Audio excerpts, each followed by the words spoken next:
Documenting Metamorphosis, Monday the 15th of April. Thank you first of all to the person who put a comment telling me how to lock the auto exposure on this bloody thing.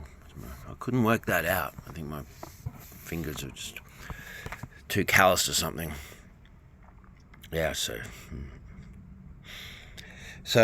we had this eclipse last week, 7 days ago. I've been training really hard for the week previous to that, and then didn't end up going to training. Had some stuff with my dogs that was quite concerning, and venue change, all this stuff's consideration. But I was right to go, but then I just stopped before I went, and I had reached a certain point after having to break up dogs fighting and deal with that and deal with these politics. And I just found myself in this particular state of discipline, containment, and control.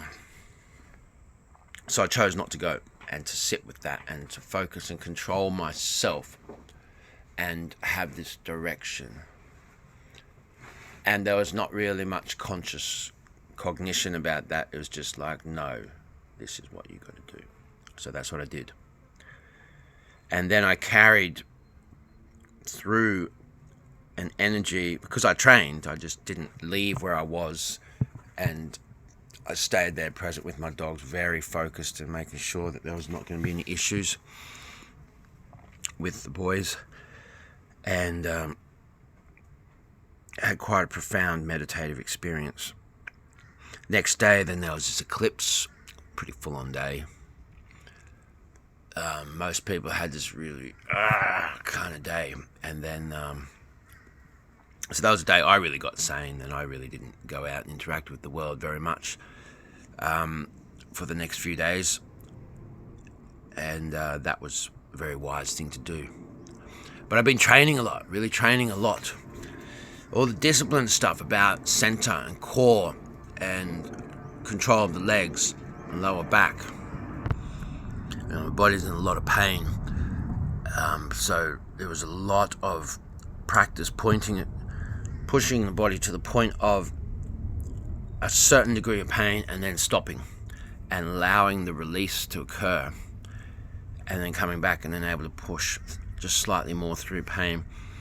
And it's actually one of the greatest things to do in between doing all these focused exercises is to hang from like a chin-up bar and then bring the knees up to be level with the belly, and then straighten the legs and hold that, and then let that go, and then release, and maybe do like as many chin-ups even as what is, so even just 5 chin-ups can be good with that exercise. Then leave it, that's enough exercise, and then let the body relax, let the muscles disengage and relax, and then come back, do it again, but then holding, because it causes like a spasm kind of effect. So holding the knees up, and then straighten the legs. I'm very aware I look like a prick with ears now. Yeah. People ask me why I cut my hair. Well, it's not really like that much of a cognition. It's just an energy. All these people interested why it happened at the transit of the eclipse. Well, I was forgetting I was wearing a beard, and I was forgetting that I cut my hair off like 20 minutes after I cut it off. So that's that. But it's not real good for Kung Fu. People get their fingers stuck when they hit you in the head, and their fingers get stuck in your hair and beard. Not real good.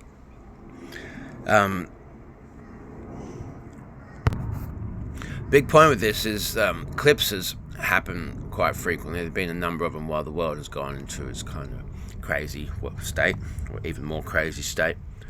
And this particular eclipse is like the biggest one. And it's been a few 100,000 years since there's been an eclipse like this one.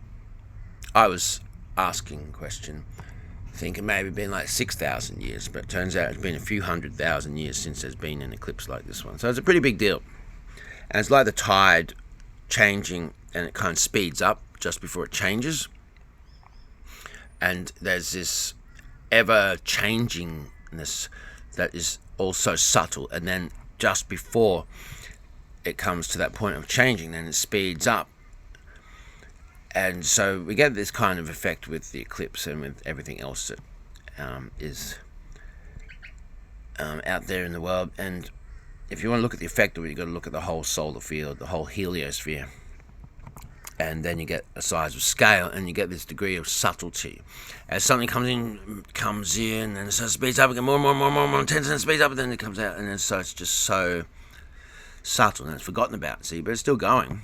It's still out here turning, it's still going, but forgotten about, you see. So very much like the eclipse, this one was particularly intense, full on.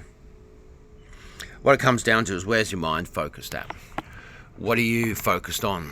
Where's your mind focused? What's drawing your thoughts away from center, right here and now? Why aren't you just focused here in center? And I found myself to be very clear and very centered and very distracted, and very clear about what I was distracted by. And found I was in a perfect place.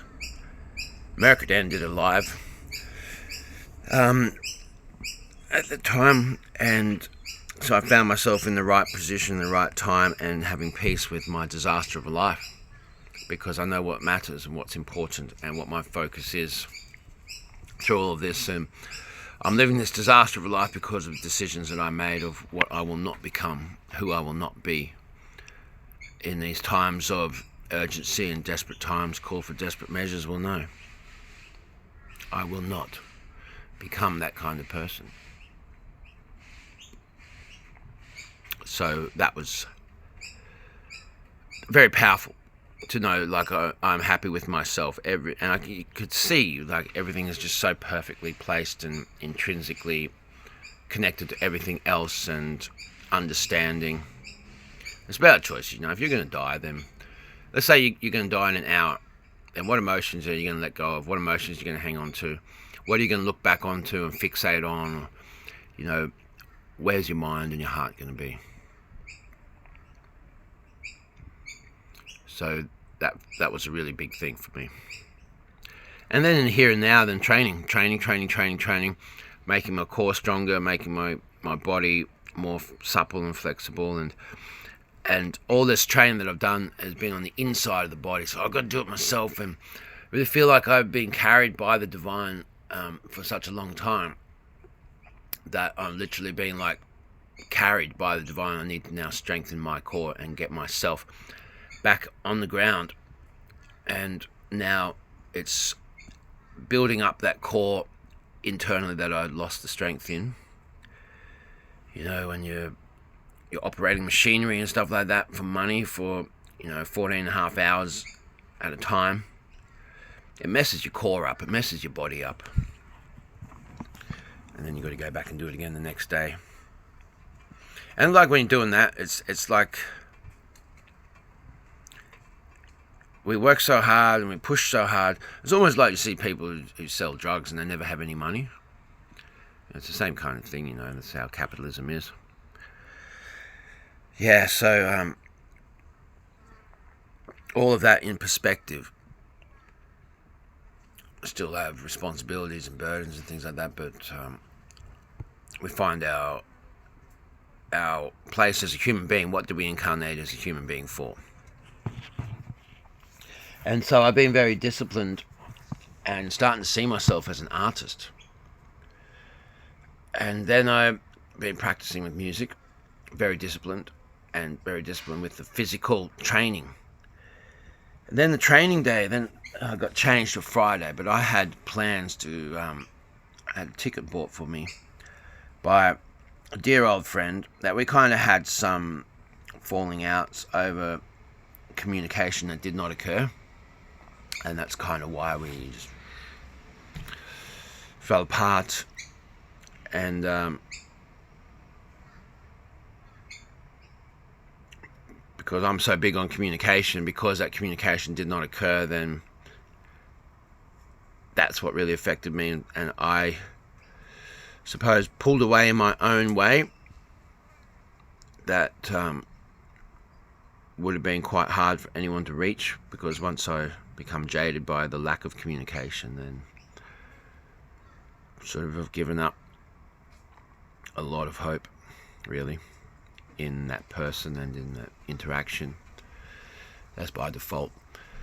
So when it's someone so close to me, then it really singed a lot of nerves, and those nerves are probably dead. So it's a really big deal. It was about a reunion and about peace and water under the bridge that's not going to be spoken about. It wasn't about the fact that it was a fantastic international artist coming all the way from Glasgow, music we've been listening to for 20 years. And some of our favourite music and the music that brought us together 20 years ago or 19 and a half years ago. And so training day got changed to Friday because there's a film screening on Sunday. And then I said I couldn't go because I'm going to this gig. And I just said it was a big deal, but I didn't say it was like it was a serious reunion. And it's funny because normally if I can't go to trainers, I can't go. I don't really give reasons, Sometimes I might give some reason, but it's like, I can't go to training. There's some responsibility that is meaning like I can't go. It's impractical. It's like I just can't go. In this case, I gave a reason why, and especially if it's a Friday night, then that's the night when people have planned stuff. So I can't go. I can't do Friday. I can't make it Friday. That would have been that, I'd say. But because I gave a reason, then John was affected emotionally by that. And he was saying that he's losing interest. If I choose to go to this gig instead of coming to training and change my plans, then I'm not putting the training first. And then he's losing. He would have lost interest in me. That would mean he would have lost interest in me. So, I can't train anymore. I won't be allowed to come and train again. And I'm thinking, what the hell? I've done so much of this documenting Metamorphosis thing and been through so much. And then I trained really hard and didn't go, chose not to go, just so I could hold and contain something that I had developed myself, which I'd only gotten through to that point because of John and Jackie. And then I trained very sincerely, and especially in light of this eclipse, and just seeing insanity everywhere. People continuing to be insane. So I wasn't interacting with them. I was training, going within, really developing, cultivating. And, even times to wake up in the middle of the night and you have this restlessness, can't sleep, well, get up and train. And I was very serious, like things are changing, things really working out and changing, and my spirit and everything. My ability to sing, like I never really considered that I could actually sing until like November. Now, like, yeah, I can sing. It's just suddenly, yeah, I can sing. And I was picking up guitar and just singing anything I want to sing. However I start it, then I'll sing the song like that. And just work it out and just flows. And getting a lot better at playing guitar and playing with other people. And yeah, just developing in every way and being a much better human being for my dogs and training my dogs. Just being in a really good place. Seeing my daughter, teaching her some martial arts, spending a bit of time with dogs, having dinner with her, just being in a really good place. And also spiritually letting go of a lot of stuff. You think of another person, then just think love. And if there's anything in between that person, then just let all that go. And so some people have been contacting me. And, so things are happening on a spiritual level. And just like letting go of whatever there was. So there is only love. There's only appreciation. There's only respect. There's only value. And there's only love. There's only gratitude. And there's only consideration. So Friday comes and I'm in a really good place. Been training hard. Going out to this gig. And it starts early. But then John says that I can't train anymore if I don't come to this training session. So I've got to change everything. And not go to this reunion thing until it's basically about to finish. So I just get 17 minutes of music. But I've got a little bit more time than that with my friends talking outside the music. And then they're older, they're gone straight away. As soon as the gig finished, in taxis and gone. And just left me with that to think about, take perspective, and see how important it all was. But anyway, so that night, I went to training, and I had this thing like I'm going to be so profoundly compelling and be into it so much and do it that I'm going to make John cry. He's going to be unable to stop the tears rolling down his face. Didn't quite achieve that, but I got close enough to something like that to be satisfied. And he come up to me halfway through, go, "You're having a really good night, mate." And I just looked at him and go, "Well, this is serious shit, isn't it?" So it was real serious. And then I went to the venue and I had my interaction with my friends, met them where they were at, which is a big thing that I'm cultivating in myself, to meet anyone where they're at. And I'm doing better than ever in any situation. And then I went in and I danced, and something really profound and like a serious phenomenon was happening. It's been quite a while since I reached the point where I acknowledge, yeah, I can dance. That's a few years ago now. But really, like Friday night, yeah, I can dance. I can dance now. Like I can dance, you know. And really got something now. So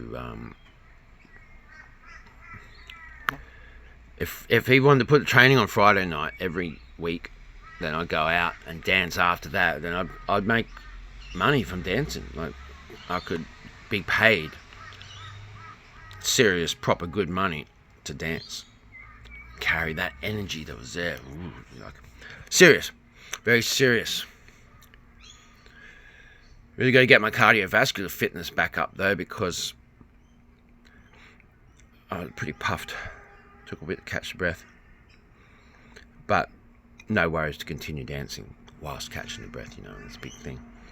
Hell of a lot of discipline that comes through to be able to do what John and Jackie demand of me. And then that discipline carries through with everything else. Whereas you go and do that, have a hell of a lot of discipline to be able to do what the Grandmaster Sifu Henry Sue demands of you.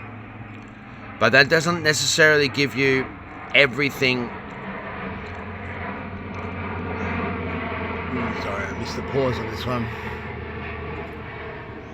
It doesn't necessarily give you everything to take into everything else in life, as much as we think it does. Like, even if it just doesn't give you the ability to relate to a woman, there are plenty of very proficient martial artists that are not with the woman that they thought they'd spend their life with and had children with and all that. Then that path can go separate. It's a lonely path walking as a martial artist, because it's a path that most women can't walk with the man.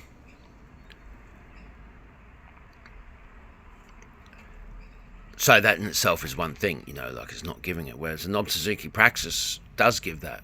I can relate to women better. I can relate to my mother better, my daughter, my sister, my lover, anyone on the street, that cranky woman down the road, those people they call Karens. Yeah, relate to them all better. And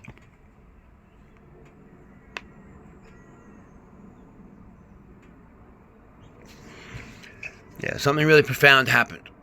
So that was an interesting thing, you know. But the other point to say is, it doesn't matter if the day gets changed or whatever. I said I will train any day that I'm in Brisbane and they want to train me. So I suppose that means no matter what, I'll change my plans even at the drop of a hat, and I will go and train.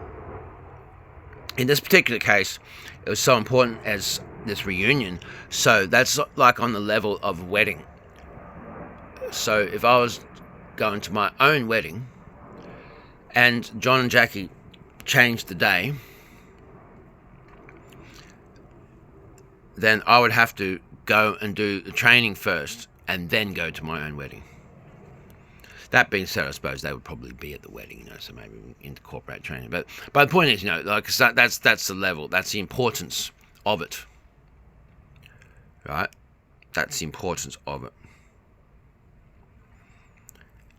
And there's something contained in that thing of choosing not to go and just sitting there with the dogs, of having the containment and strength, like you go, well, this is my fucking wedding, this is how I'm doing it, like, well, let's go and just like you're creating your life and your experience and your moment and what matters to you. I don't know if I explained that so well. Anyway, so we had this film screening last night, and it was fantastic.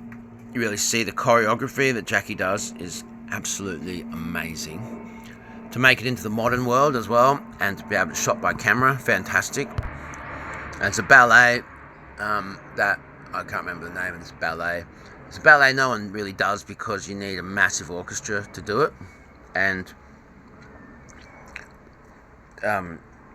Jackie was doing it and wanted to do it with electronic music and redo the whole thing and modernise it, and had choreographed this whole dance and got to this point of dress rehearsal, and was going to present it through Queensland Ballet, but then they couldn't get the rights to use the music, so they had all this content and there'd been all this filming and using and all this preparation, all this stuff, and it's very clear that it had been extremely demanding on their dancers.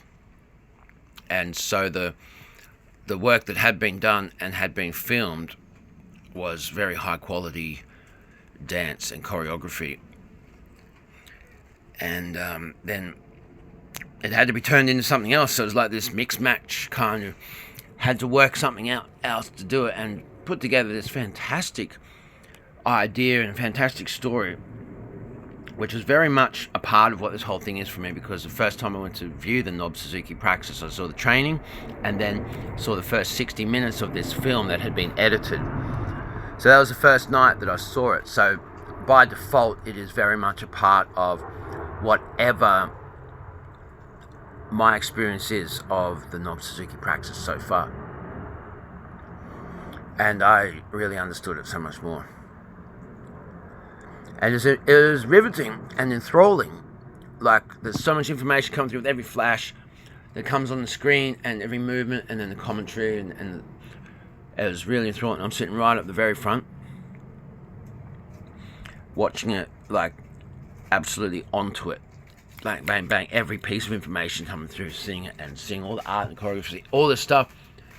But then you start getting that thing and falling asleep, like, you can't fight it. You get this when you're driving. You got no intention of falling asleep while you're driving, even just for an hour somewhere. And you're like, you just got to get to the side of the road and pull up and have a few minutes sleep. That kind of thing. You cannot fight it at all. And I'm sitting there, and I just could not fight it. I could not keep my eyes open. And I fell asleep.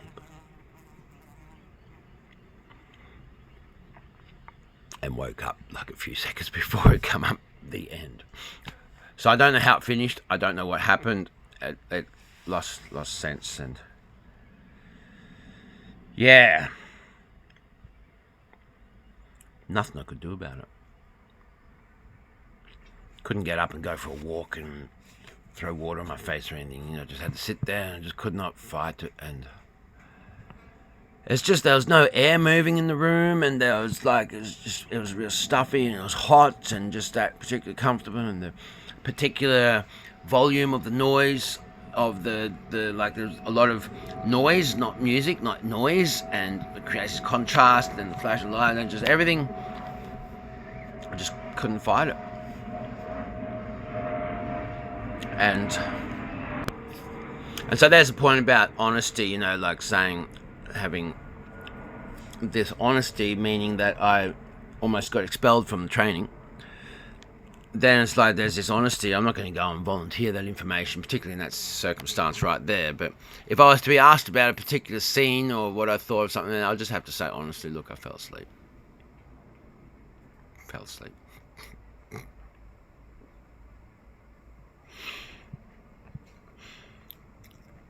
And the only thing I would really say is at least have a fucking fan going in the room so there's some air moving or something.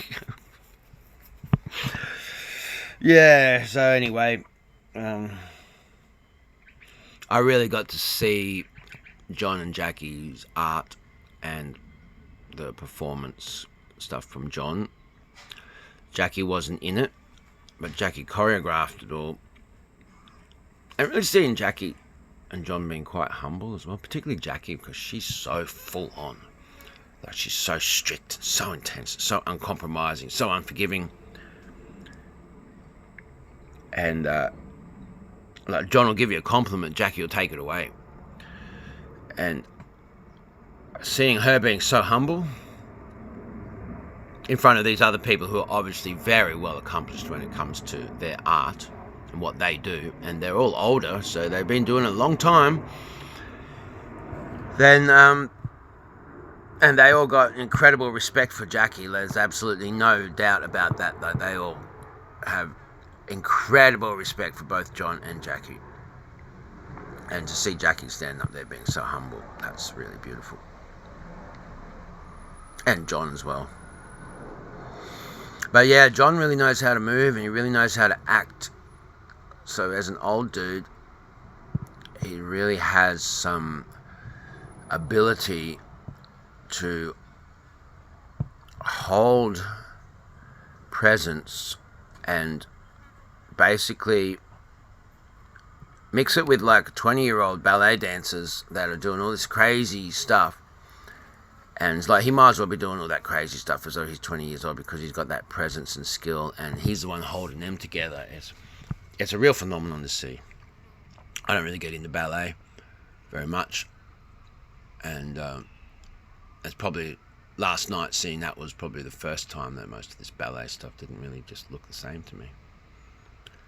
And then it turns out that this cat, the first line, turns out that was Jaden who I'm training with. So I'm going to get real focused on a few points there that he did, because I have some similar thing like that with my Kung Fu, and so I have some similar ability. But yeah, there's a couple of things there that I really honed in on.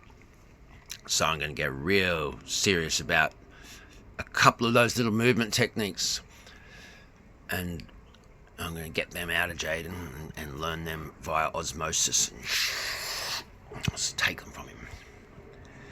Yeah, so now it's Monday.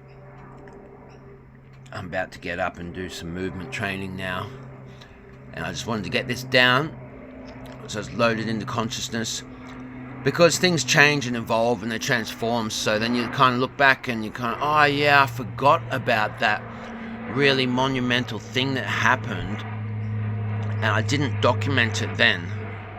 And then life just kept going, and I'm constantly growing and integrating with life, and I kind of forgot that that was that big monumental thing that occurred, and then that other monumental thing, and then this other huge thing happened that would have really normally upset me or displaced me, but I noticed that it just didn't touch me at all, didn't even come near me. And then this other thing happened that did kind of get to me, and then I was able to really get a clear picture of what that was and why and how. And so then I also had this incredible appreciation of this art piece that I don't know if I would have been able to have that appreciation of that art piece if I had not just gone and done this training and then come. So there's all these things that churn over in the background.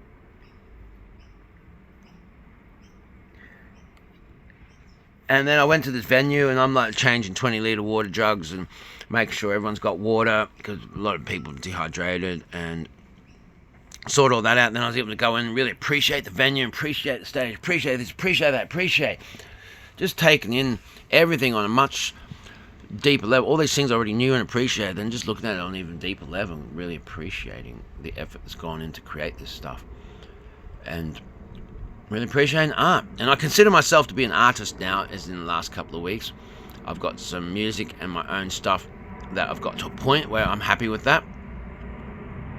And I'll hold that now. So yeah, the big point, one thing I didn't say is that when it comes to that point about being, it doesn't matter if you change the venue or change the date or change this or change that, it doesn't matter. Yes sir, no sir, 3 bags full sir. That's how it is. That's how it's got to be. I'm the one choosing to put myself under this guy, and he's accepted me. So it doesn't matter. Whatever changes, it's on his terms and on Jackie's terms, and that's how it is. There's no questions, there's no buts, there's no ifs, there's no nothing. Change the day, change whatever. Alright? Yes sir, no sir, 3 bags full sir, I'll be there, and I'll do it. And it had to be, like, see, it only came, that ultimatum only came because I had been training so much. So I went there and I fucking nailed it. And that, again, with all the eclipse and everything, it shows you're in the right state. Really shows. And then even then I spoke to another mentor, Francis Evans. Next day, had a meeting with him, slept in, and then he wanted to talk about my brother. Just as first sips of coffee, a touch of my lips. I don't have a problem with my brother. My brother's the one that's got a problem with me. I don't have a problem with this. They've got no energy about this. Like, all right. Okay, so we get to have a look at that. And then he brought something up that I laid to rest a couple of years ago, but something there still. And so I had this headache all weekend over here. Till I saw his ex yesterday. And kids wanted to see the puppies. And then something that he'd said to her from a birthday greeting that just made the headache clear straight away. It's like, yeah, see, that's why I'm not like... And that headache just was out here and just went, just cleared straight away, you see. So that again is the application of the Nobbs Suzuki Praxis and art. To be able to take something that's sitting here, I can always look at that, but maybe that would have taken me another 2 days to clear that headache. Instead, it just cleared. Because I'm able to take it out there and put it into this medium out here and get a look at it. And what is this? What's this all about? And turn around. Yeah. It's art. Life is art. Time is art. So with all that said, it's like I've just gotten to a point where shit can start to get real serious now. I'll leave it there. Uru.